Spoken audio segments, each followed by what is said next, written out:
Tuhan tidak pernah menciptakan manusia untuk dimatikan seperti teologi yang lain.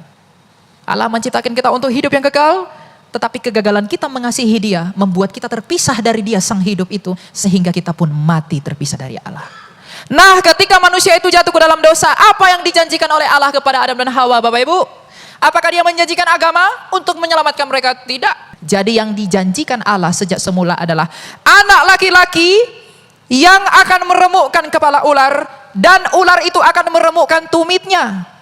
Dan sejak saat itulah para nabi bernubuat tentang anak laki-laki ini akan seperti apa. Musa 1200 tahun sebelum Kristus berkata, nanti anak laki-laki itu akan datang seperti aku. Ia akan menjadi pembebas yang sangat besar. Kalau aku pembebasmu dari bangsa perbudakan Mesir, nanti yang akan datang membebaskan kamu dari perbudakan dosa. Allah berjanji kepada Yesaya dalam Yesaya 53 bahwa anak laki-laki yang akan lahir itu nanti akan ditusuk dan dia akan tersalib di antara dua orang penjahat, dan orang-orang akan membenci dia. Kepada Daud Allah bersabda 1000 tahun sebelum Kristus lahir bahwa nanti Mesias dalam Mazmur 22, anak laki-laki itu akan berseru Eli Eli lama sabachthani ketika tangan dan kakinya dipaku. Allah berjanji kepada Nabi Mika, nanti dia akan lahir di sebuah kandang domba. Allah berjanji kepada Yeremia, dia akan sangat menderita.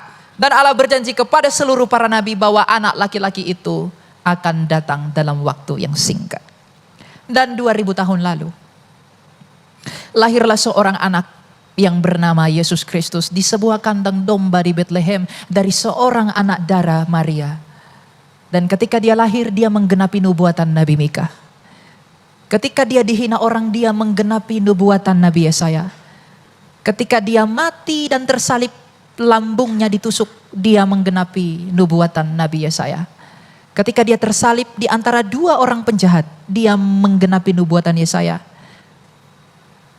Ketika dia mati selama 3 hari, dia menggenapi nubuatan Nabi Yunus.